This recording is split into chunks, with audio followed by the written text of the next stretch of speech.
வெற்றிவேல் முருகனுக்கு அரோகரா. சைராம், வணக்கம். நான் மாரிமா சரவணன் பேசுகிறேன்.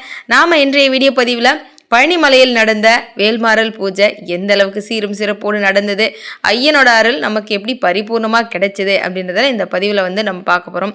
பல அற்புதங்கள் நிறைந்த ஒரு பதிவாக உங்களுக்கு அமைஞ்சிருக்க போகுது. அதனால் வீடியோ பதிவாக ஸ்கிப் பண்ணாமல் பாருங்கள். அதே சமயம் குரல் கொஞ்சம் சரியில்லைங்க. தண்ணி கொஞ்சம் மாற்றி மாற்றி குடித்ததுனால தொண்டை கொஞ்சம் சரியில்லை, குரல் ஒரு மாதிரி இருக்குது, அட்ஜஸ்ட் பண்ணிக்கோங்க. சரியா?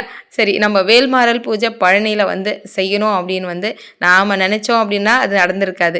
ஐயன் நினச்சதுனால, அதுவும் நம்ம வேலவன் வேல் அபிஷேகம் சிறப்பாக நடந்து ஐயனோட அருளால் நடைபெற்றணும் அப்படின்னு ஐயன் நினச்சதுனால தான் நடந்ததுங்க. பூஜையானது ஞாயிற்றுக்கிழமை ஆனாலும் நாங்கள் முன்னாள் சனிக்கிழமையே கிளம்பிட்டோங்க. நிறைய வேலைகள் ஏற்பாடுகள் செய்யணும் அப்படின்றதுனால வீட்டிலேருந்து சனிக்கிழமை காலையில் ஒரு 7 மணி போல் கிளம்பியிருந்தோம். வீட்டிலேருந்து கிளம்புனதுமே எங்கள் வீட்டு பக்கத்துலேயே இருக்கக்கூடிய வலம்புரி விநாயக பெருமானா மனசார வேண்டிக்கிட்டு ஒரு சூர தேங்காவை உடைச்சிட்டு நல்லபடியாக போயிட்டு வரணும். பூஜை நல்லபடியாக நடந்து முடியணும், உன்னுடைய தம்பியோட அருள் எல்லாருக்கும் பரிபூர்ணமாக கிடைக்கணும் அப்படின்னு மனசார வேண்டிக்கிட்டு சூர தேங்காய் உடைச்சிட்டு கிளம்பிட்டோங்க. போகிற கொஞ்ச நேரத்துக்குலாம் முருகப்பெருமான் வந்துட்டார். வாழ்க வளமுடன் அப்படின்னு வேலோட. அதோட நாங்கள் போயிட்டே இருந்தோங்க. ஒரு 9 மணி போல் ஆச்சு. சரி, ஏதாவது ஒரு இடத்துல நிறுத்து டிஃபன் சாப்பிட்ருவோமே அப்படின்னு வீட்டிலேருந்து இட்லியெல்லாம் கொண்டு போயிருந்தாங்க. ஆனால் அங்கே போனால் ஒரு சின்ன கோவில் போல் இருந்ததுங்க. அங்கே உள்ளே நுழைஞ்ச உடனே எல்லாரும் வாங்க வாங்க அப்படின்னு கூப்பிட்டாங்க. என்னடா வரவேற்பெல்லாம் பலமாக இருக்கே அப்படின்னு சொல்லிட்டு பார்த்தா அது முத்துமாரியம்மன் கோவிலுங்க. கும்பாபிஷேகம் முடிஞ்சு மண்டல பூஜை நடந்துக்கிட்டு இருக்கு. வேறு 20வது நாள் பூஜையும் கூட. அன்னைக்கு எங்கள் எல்லாரையும் நல்ல அருமையான முறையில் வரவேற்று பூஜை நேரத்துக்கு போயிட்டுருக்கோம். சரியான நேரத்துக்கு போயிருக்கிறோம். கரெக்டாக ஆரத்தி எடுக்க போகிறாங்க, வாங்கன்னு எல்லாரையும் நிற்க வச்சுட்டாங்க. ரொம்ப சந்தோஷமாக இருந்தது. போன உடனே முத்துமாரியம்மன் அவருடைய சிறப்பு சொல்லிட்டு இருந்தார். அதாவது இப்போ 48 நாள் மண்டல பூஜையில் அந்த தீபம் எரியுதுங்க இல்லையா, அது சுற்று வட்டாரத்தில் எங்கே வேணாலும் மழை பெய்யுமா, ஆனால் இங்கே மட்டும் பெய்யாது. அந்த 48 நாள் முடிகிற வரையும் அந்த தீபமும் அணையாம எரியும், இங்க மழையும் பெய்யாதம்மா, அம்மா அவ்வளோ சக்தி வாய்ந்தவ அப்படின்னாங்க. மனசார முத்துமாரியம்மனை வேண்டிக்கிட்டு அங்க பாத்தீங்கன்னா பிரசாதமே நிறைய கொடுத்துருந்தாங்க. முதல் பிரசாதமா பஞ்சாமிர்தம் கொடுத்தாங்க. அதுக்கப்புறமா கேசரி, வடை, அதுக்கப்புறம் சக்கரை பொங்கல், சுண்டல், பிரிஞ்சு இவ்வளவும் வச்சு கொடுத்து இதை தான் நீங்கள் சாப்பிடணும், மத்தியானம் நீங்கள் கொண்டு வந்ததெல்லாம் சாப்பிட்டுக்கோங்க அப்படின்னாங்க. உண்மையாகவே ரொம்ப அன்பான ஒரு உபசரணையாக கிடைச்சிது. ரொம்ப சந்தோஷமாக இருந்தது. அந்த ஊர் மக்கள் எல்லாரும் எங்கள் கூட நின்று நாங்களும் ஃபோட்டோ எடுத்துக்கிறோமா, நாங்களும் உங்கள் சேனலில் வரணும் அப்படின்னு சொன்னாங்க. அந்த நேரம் பார்த்து கரெக்டாக சுதாமா எனக்கு பிறந்த நாள் பரிசா முருகப்பெருமானை கொடுத்தாங்க. அதுவும் அம்பாள் சன்னிதானத்தை வச்சு முருகப்பெருமான் கொடுத்தாங்க. ரொம்ப சந்தோஷமா இருந்தது. நல்லபடியாக சாப்பிட்டுட்டு அம்பாலை வணங்கிட்டு நாங்கள் அதுக்கப்புறம் அங்கேருந்து கிளம்ப ஆரம்பிச்சிட்டோம். என்ன ஒரு விஷயம்னா, சனிக்கிழமை அன்னைக்கு பாருங்க மேகமூட்டத்தோடு இருந்ததுங்க. அதுக்கு முன்னாள் 2 நாள்லாம் சரியான வெயில். இந்த வெயில் எப்படிதான் போக போகிறோமோ என்னமோ நினச்சா, அன்னைக்கு மேகமூட்டத்தோடவே இருந்தது. அவ்வளோவா வெயிலே இல்லை. கிட்ட நாங்கள் பழனிமலை கிட்ட ரீச் ஆக போகிறோம். மனசில் சந்தோஷம் ஆயிடுச்சு, ஐயனை பார்க்க போகிறோம் அப்படின்னு. கிட்டத்தட்ட நாங்கள் ஒரு 4 மணி ஆயிடுச்சுங்க. நாங்கள் பழனிமலை போய் ரீச் பண்ணுறதுக்கு 4 மணி ஆயிடுச்சு. அங்கே போன உடனே நம்ம இடும்பன் ஐயாவை தான் முதல்ல பார்க்கணும் அப்படின்னு முடிவு பண்ணியிருந்தேன். ஏன்னா நம்ம பழனிமலை உருவாக காரணமே அவர் தானே, பழனிமலை வர காரணமே அவர் தானே.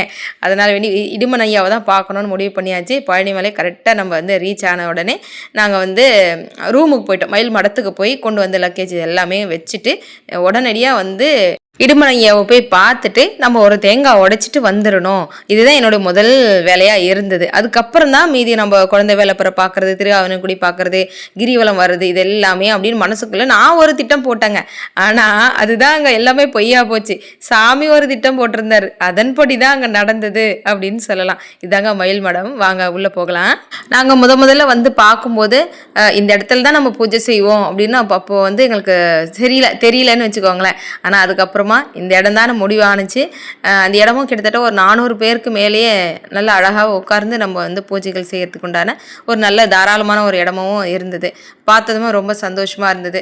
சரி, அதுக்கப்புறம் அந்த பூஜை செய்கிற அந்த இடம் மேடை போடும்போது தான் தெரிஞ்சு மேலே அழகாக வராகியமாக அமர்ந்துருந்தாங்க, குலதெய்வம் இருந்தாங்க. எனக்கு இதெல்லாம் அப்படியே சொல்லி வச்சு நடந்த மாதிரி இருந்தாங்க. சரின்னு அழகாக என்ன பண்ணோம், கொண்டு லக்கேஜ் இதெல்லாம் வச்சுட்டு உடனே நாங்கள் இடுமன் கோயிலுக்கு கிளம்பிட்டோங்க. அங்கே போனதும் நான் ஒரு தேங்காய் வாங்கிட்டு போய் உடச்சி சூர தேங்காய் உடைச்சிட்டு ஐயனை வேண்டிக்கிட்டு வந்துடணும். ஏன்னா இங்கேயும் இப்போ நம்ம மலை ஏறணும், அப்புறம் பழனிமலையும் நம்ம மலை ஏறணும். 2மே செய்யணும்னா ரொம்ப சிரமமாக போயிடுமே, நேரம் இருக்காதே நான் நினச்சா. ஆனால் அங்கே இப்போ தேங்காய் உடைக்க முடியாத சூழ்நிலை. ஏன்னா இப்போ கட்டுமான பணிகள் நடந்துகிட்டு இருக்கு கும்பாபிஷேகத்தை ஒட்டி. அதனால் கற்பூரமாவது ஏற்றலாம் அப்படின்னு கற்பூரம்லாம் வாங்கிட்டேங்க. வாங்கிட்டு நின்னதும் என்னை யாரும் விடுற மாதிரி இல்லை. என்ன நம்ம நின்று பேசுகிற நேரம் நம்ம மேலே போயிடலாமா, வாமா வாமான்னு சொல்லி அப்படியே கூப்பிட்றாங்க என்ன. சரி ஐயனே கூப்பிட்றாரு போல் அப்படின்னு சொல்லி கிளம்பி போயிட்டுருக்கேன். இப்போ நான் என்ன பண்ணிகிட்டு இருக்கேன்னா, இங்கே ஒரு பரிகாரம் இருக்குது, இதுக்கப்புறம் போகிறவங்க கண்டிப்பாக அதை செய்யுங்க. அதாவது அங்கே வந்து சுருட்டு வந்து விற்பாங்கங்க. 2 சுருட்டு வாங்கிக்கோங்க ஒரு ஆளுக்கு. ஒன்று வந்து நம்ம தலையை சுற்றணும், ஒன்று வந்து நம்ம உடல் கை கால்லாம் சுற்றணும். எதுக்காக இது அப்படின்னா, கண் திஷ்டி போக, பில்லி சூனியம் ஏவல் இது போன்ற ஏதோ ஒரு வகையில் இங்கே வந்து மாட்டி கஷ்டப்படுறீங்க, உடல் வலியால் இருக்கிறீங்கன்னா இது போல் நம்ம சுற்றி கொண்டு போய் கற்பூரம் ஏற்றி அதை வந்து ஐயனுடைய பாதத்துக்கிட்ட எரிக்கணுன்றது தான் வந்து அங்கே மிகப்பெரிய ஒரு வழக்கமாக வச்சுருக்காங்க. இது நல்ல பலன் தரக்கூடிய ஒரு விஷயன்றதே அந்த கற்பூரம் வாங்கும்போது அந்த அம்மா சொல்லியிருந்தாங்க. அதன்படி நாங்கள் கீழே ஏற்றணும்னு போனால் ஐயன் நீ மேலே என்னை வந்து பார்த்துட்டு நீ அங்கே தான் ஏற்றணும் அப்படின்னு சொன்ன மாதிரி இருந்தது. ஐயாவை பாருங்கள், என்ன ஒரு கம்பீரமான தோற்றம், 16 அடியில் இருக்கிறாரு இடுமன் ஐயா. பெரிய நன்றி சொல்லிட்டேன். நாளைக்கு பூஜைக்கு கண்டிப்பாக வந்துடணும் ஐயா. இங்கே மலையேறி வந்து நான் உங்களை பார்க்கணுன்றத ஒரு பெரிய பாக்கியம் கொடுத்ததே பெரிய நன்றி அப்படின்னு சொல்லிட்டு இங்கே பாருங்கள், நாங்கள் கொண்டு வந்த அந்த சுருட்டெல்லாம் அங்கே வச்சு எரிச்சிட்டாங்க அவங்களே. இதுக்கப்புறம் நீங்களும் இடுமன் ஐயாவை பார்க்க போகிறீங்க அப்படின்னா இது போல் நீங்கள் வாங்கிட்டு வந்து நீங்கள் மலை ஏறி போய் அங்கே செய்தாலும் நல்லது. மலை ஏற முடியாதவங்க கீழேயும் செய்கிறாங்க, கீழேயும் நீங்கள் செய்யலாம். குழந்தை வேலைப்பர் இருக்கார் பாருங்கள். கரெக்டாக நம்ம வந்து கரெக்டாக வாய்ஸ் பதிவு கொடுக்கும்போதே கவுளி அடிக்குது. அதாவது நீங்கள் கீழே செய்யாதீங்க, மலைக்கு மேலே ஏறி வந்து ஐயனுடைய பாதத்தில் வச்சு செய்யுங்க அப்படின்னு சொல்கிறாரு. உண்மையாக அதுதான் உண்மையும் கொடுங்க. ஏன்னா எல்லாராலையும் ஏற முடியும்னு சொல்லி அது முடியாதவங்க கீழே வந்து செய்யுங்க. முடியுன்ற பட்சத்தில் தாராளமாக ஏறியில் ஒரு அரை மணி நேரத்தில் நம்ம மலை ஏறதுக்கு உண்டான ஒரு இதுதான்.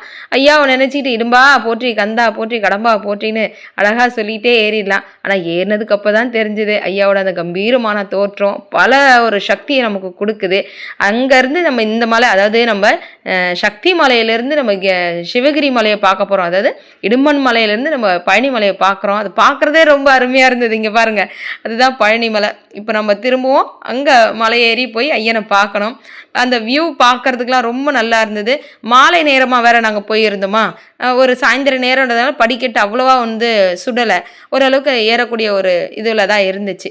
அது நல்லா இருந்தது. இதெல்லாம் நம்ம மிஸ் பண்ணியிருப்போமோ என்னமோ, அதனால் ஐயன் கூப்பிட்டாரா என்னன்னு தெரியல. அழகாக மலையேறி வந்து ஐயனை நல்லா தரிசனம் பண்ணிட்டு தெரியுது பாருங்க, அதுதான் சரவண நதிங்க.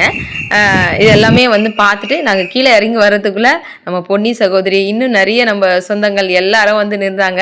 இவங்க எல்லாரும் மேலே ஆல்ரெடி போயிட்டு வந்து நிற்கிறாங்க, நமக்காக காத்திருந்தாங்க. நாங்கள் எல்லாருமா கிளம்பி திரும்ப இப்போ திரு ஆவினன்குடிக்கு போக போகிறோம். குழந்தை வேலைப்புற பார்க்க போகிறோம். அழகாக அவருக்கு ஒரு ஏலக்காய் மாலை செய்தி எடுத்துக்கிட்டு இப்போ வந்து ஐயனை பார்க்க போகிறோம். ஏற்கனவே ஒரு முறை நான் வந்திருந்தாலும் இந்த முறை வந்து இப்போ கொஞ்சம் நல்ல வெளிச்சத்தில் வீடியோ பதிவு எடுக்கிற மாதிரி அமைஞ்சுது. தீபமேத்தலான்னு விளக்கு மட்டும் வாங்கிட்டு நாங்கள் உள்ளே போயிருந்தோம். இப்போ வந்து வேலை வர கையில் கொண்டு போயிருந்தோம். ஏன்னா நம்ம வேல் கொண்டு வந்திருக்கோம், சாமி பாதத்தில் வைக்க முடியுமான்னு தெரியல. சரி இருந்தாலும் கோவிலாவது நம்ம எடுத்துக்கிட்டு சுற்றி வந்துடணும் அப்படின்னு கையில் வேலை எடுத்துக்கிட்டு நாங்கள் கோயிலுக்குள்ளே நம்ம இங்கே கிட்டத்தட்ட ஒரு 10-15 சப்ஸ்கிரைபர் கிட்ட நம்ம சொந்தங்கள் எல்லாரும் வந்துட்டாங்க. அதனால் அவங்க எல்லாருமே கூட்டிகிட்டு தான் நாங்கள் கோயிலுக்குள்ளே போயிருந்தோம். அப்போ வந்து சாமிக்கு அபிஷேகம் உள்ளே நடந்துக்கிட்டு இருக்கு. அதனால் வெளியே ரொம்ப பேர் கூட்டம் நின்றுட்டே இருந்தாங்க, லாக் பண்ணிட்டாங்கிறதால நின்றுட்டு இருந்தாங்க.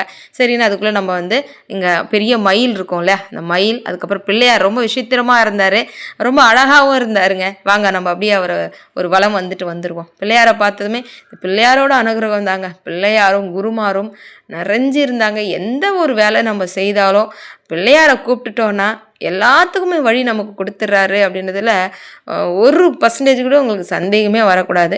அவ்வளோ அழகாக நமக்கு அருள்பாலித்தார் விநாயக பெருமான் அப்படின்னு சொல்லலாம். அழகாக அவரை வணங்கிட்டு கொடிமரத்தையும் சேர்த்து வணங்கிக்கோங்க. குழந்தை வேலப்பர் குழந்தையா முதல்ல முருகப்பெருமான் பழனியாண்டியாக வந்து நின்ன இடம் எது அப்படின்னா திரு ஆவினன்குடி தான். அதற்கு பிறகு தான் நம்ம பழனிமலை, நம்ம பழனி ஆண்டியெல்லாம். இந்த இடம் எதற்குன்னா, ஒரு சிலர்லாம் தேங்காய் உடைக்கிறாங்க, அவங்க தலையை சுற்றிட்டு கொண்டு வந்து இங்கே உடைக்கிறாங்க. இதெல்லாம் வேண்டுதல் இருந்தாலும் தேங்காய் உடைக்கிறதுன்னு ஒரு இடம் இருக்கிறத மறந்துடாதீங்க. அந்த மாதிரி செய்யறது ரொம்ப விசேஷம். அதுக்கப்புறம் நாங்கள் வேல் எடுத்துக்கிட்டு உள்ளே போனோங்க. அங்கே உள்ளே போகும்போதே தெரியும் உங்களுக்கு, அருணகிரிநாதர் பக்கம் சுற்றி வலம் வரும்போது இருப்பார். அங்கே கொண்டு போகிறது முதல்ல வேலை வந்து வச்சுட்டேன். ஒரு சில ஃபோட்டோஸ்லாம் அனுமதி இல்லைனாலும் ஐயன் நமக்காக கொடுத்தாருன்னு சொல்லலாம். அருணகிரிநாதர் பக்கத்தில் வேல் வச்சு தான் ரொம்ப சந்தோஷமாக இருந்தது. வேல் வச்சு ஐயாவை மனசார வேண்டிக்கிட்டு, ஏன்னா நமக்கு இந்த தலத்துக்குரிய ஒரு திருப்புகழ் இருக்குது. அந்த திருப்புகழ் பாராயணம் செய்தோன்னா நம்மை தேடி ருத்ராட்சம் வரும்னு சொல்லுவாங்கள்ல, அபகார நிந்தை பட்டு உழலாதே அப்படின்னு ஆரம்பிக்கக்கூடிய திருப்புகழ். இதை பாராயணம் செய்தோம் அப்படின்னா நிச்சயம் நம்மளை தேடி ருத்ராட்சம் தான் ஜபமாலையானது வரும். அதே போல தாங்க இந்த தலத்துக்குரிய திருஆவினன்குடிக்குன்னு 90 பாடல்களை திருப்புகழ் வந்து அருணகிரிநாதர் பாடுறாரு. அதன் மூலமா மனமகிழ்ச்சி மகிழ்ந்து தான் முருகப்பெருமான் ஜபமாலையை வந்து அருணகிரிநாதருக்கு கொடுப்பாரு.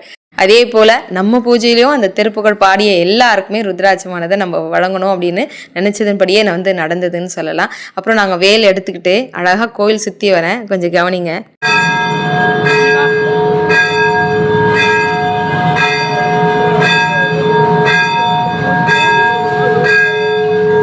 சரியாக நாங்கள் வேல் எடுத்துக்கிட்டு சுற்றி வர நேரம் ஐயனுக்கு அபிஷேகம் நடக்குது, மணி அடிச்சுது. அந்த சகுனமெல்லாம் அப்படி ஒரு அற்புதமாக இருந்தது. அழகாக சுற்றி வந்து திருஆவினன்குடிக்கு உள்ளேயும் நாங்கள் போயிருந்தோம். உள்ளே போயிட்டு ஆனால் வாசல் படியில் மேலே வச்சு ஐயனை வச்சு அழகாக சாமி கும்பிட்டு கொடுத்தாங்க. ரொம்ப நிறைவாக இருந்தது. ஐயனுடைய பாதத்தில் வந்து நம்ம வேல் வச்சு வாங்கினதை வாங்கி கொண்டு வந்து வேலை பத்திரமா ரூமுக்குள்ளே வச்சுட்டு இப்போ நாங்கள் திரும்பவும் பழனிமலைக்கு மலை ஏற போகிறோம். அதுக்கு முன்பு பார்த்திங்கன்னா மீனாட்சி சுந்தரேஸ்வர் கோவில் இருக்குது, நம்ம விநாயக பெருமான் இருக்காரு. அவரெல்லாம் பார்த்துட்டு நம்ம இப்போ வேகமாக நாங்கள் வந்து பழனிமலையை ஏற போகிறோம். என்ன காரணம்னா சரியா 7 மணிக்கு தங்கரதமானது மலை சுற்றி வரும் இல்லையா, எப்படியாவது பார்த்துடணும் அப்படின்னு சொல்லிட்டு வேகமாக போகிறோம். அப்பயே மணி 6:30 மணி ஆயிடுச்சுங்க. சரின்னு நம்ம போகிற வழியில் பார்த்திங்கன்னா ஐயனுக்கு அழகான அபிஷேகம் நடந்துகிட்டு இருக்கு. அந்த விஷுவல் போட்டிருந்தாங்க. உண்மையாக நம்ம நேரில் போய் பார்த்தா கூட அப்படி பார்க்க முடியாது போல், அழகாக இருந்தது. இதெல்லாம் நம்ம நின்று ரசிக்கிறதுக்கு கூட நேரம் இல்லை, நம்ம ஓடுவோம் அப்படின்னு சொல்லிட்டு பிள்ளையாரை மட்டும் மனசார வேண்டிக்கிட்டு இந்த பிள்ளையாரை ஒரு சின்ன கிளிப் எடுக்க நான் சண்டையே போட்டாங்க. நீங்கள் வேண்டிக்கோங்க, மனசார வேண்டிக்கோங்க பிள்ளையாரை. அவர் வேண்டிட்டு நாங்கள் இப்போ வேகமாக உள்ளே ஓடுறோம். போனால் அங்கே என்ன நடந்தது ஏது, நாங்கள் தங்கரதம் பார்த்தோமா இல்லையா, என்னென்னலாம் விஷயங்கள் நடந்ததுன்னு கண்டிப்பாக நான் உங்களுக்கு வந்து நேரில் சொல்கிறேன். சரியா, இப்போ நாங்கள் பார்த்து முடிச்சுட்டு கிட்டத்தட்ட ஒரு 10:30 மணி ஆயிடுச்சுங்க. கீழே மலை இறங்கி வந்த உடனே மக்கள் எல்லாரும் அவங்க வேலையை பார்க்க ஆரம்பிச்சிட்டாங்க. அதாவது நாளைக்கு பூஜைக்கு தேவையான பூக்கள் எல்லாம் கட்டி வைக்கணும் இல்லையா, மஞ்சள் குங்குமம் வைக்கிறது, இந்த வேலையெல்லாம் பண்ணிக்கிட்டு இருந்தோம். கிட்டத்தட்ட இதுவே மணி 12 மணி ஆயிடுச்சு. ஒரு 10 நிமிஷம் அந்த மாதிரி படுப்போம், ஏன்னா அப்போ தான் திரும்பவும் ஒரு 3 மணிக்கெலாம் எழுந்திரிச்சு கிளம்புனோன்னா திரும்ப ஒரு முறை பழனிமலையை நம்ம ஏறி போய் நம்ம ஆண்டி குளத்தில் முருகனை பார்த்துட்டு வந்துடணும். அதுக்கப்புறம் நம்ம இங்கே பூஜைக்கான வேலைகள் செய்யணும்னு எல்லாமே ஓரளவுக்கு ஏற்பாடுகள் முன்னதாகவே நாங்கள் செய்து முடிச்சிட்டோம். நாங்கள் காலையில் பழனிமலைக்கு போயிருந்தோம், பால்குடம் எடுத்து வந்த பாலானது தான் ஐயனுக்கு அபிஷேகம் நடந்தது. என்னென்ன அற்புதங்கள்லாம் நடந்தது, ஐயன் செய்ய வச்சாரு அப்படின்னு தான் நான் நேரில் வீடியோ பதிவில் வந்து நான் உங்களுக்கு சொல்கிறேன். காலையில் அலங்காரம் ரொம்ப அற்புதமாக ரொம்ப அருமையாக வந்து அந்த மேடை மாதிரி அமைச்சு அதில் நாங்கள் பண்ண ஆரம்பிச்சிட்டோம். மக்கள் எல்லாரும் அழகாக வந்துட்டாங்க. அதாவது நம்ம வேன் ஒன்று பஸ் ஒன்று அரேஞ்ச் பண்ணியிருந்தோம் இல்லையா, அதுலேருந்து வந்த மக்கள் எல்லாரும் அழகாக ஒரு 7:30 மணி போல் வந்துட்டாங்க. எல்லாரும் குளிச்சு முடிச்சுட்டு அழகாக பூஜைக்கு அமர்ந்துட்டாங்க. ஒரு சிலர்லாம் வந்து திருஆவினன்குடி பார்த்துட்டு வந்திருந்தாங்க. ஏதோ ஒரு வகையில் எங்களால் முடிஞ்சவரையும் மக்களையும் இப்படி கூட்டிகிட்டு வந்துட்டு வந்த பூஜைக்கு அப்படின்னு சொல்லலாம். இங்கே பாருங்கள் நம்ம பழனியாண்டி எப்படி அழகாக வரிசையில் நிற்கிறாருன்னு. இல்லை இன்னொரு விஷயமும் புதுசாக பார்க்குறவங்களுக்கு சொல்கிறேன், நம்ம அக்ஷய துதி அப்படின்னு ஒரு புத்தகமும் வந்து நம்ம பழனிமலையில் வெளியிட்டிருந்தோம். பற்றிலாம் நான் நேரில் வந்து நான் உங்களுக்கு சொல்கிறேன். பூஜைக்கான அலங்காரங்கள் நம்ம கலசம் வைத்திருந்தோம், அது இல்லாமல் தீர்த்தத்துக்கான வேலைகள் ஏற்பாடுகள் எல்லாமே குரு பாபாவும் வந்துட்டாரு.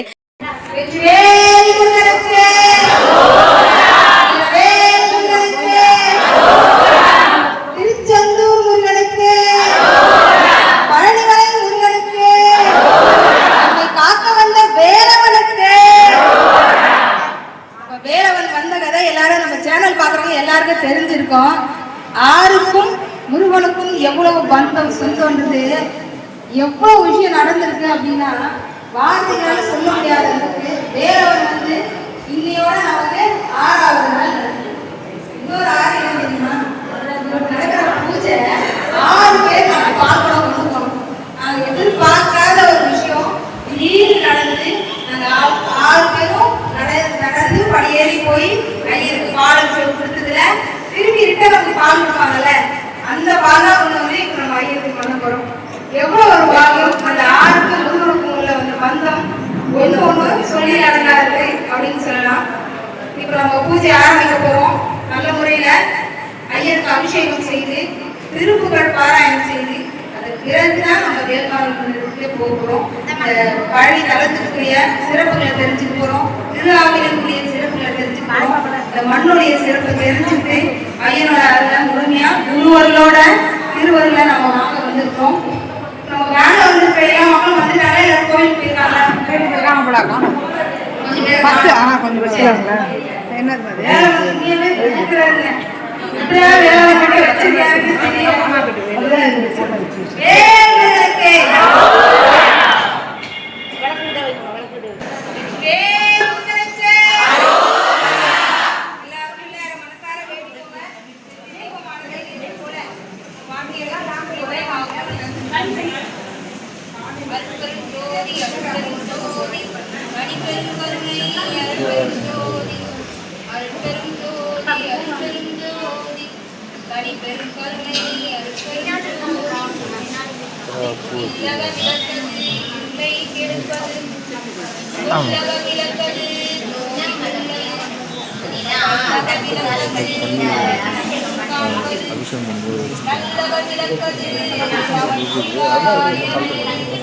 பூஜையானது சரியாக 9 மணி போலவே அழகாக தீபம் ஏற்றி பூஜையானதை நாங்கள் ஆரம்பிச்சிட்டோம்.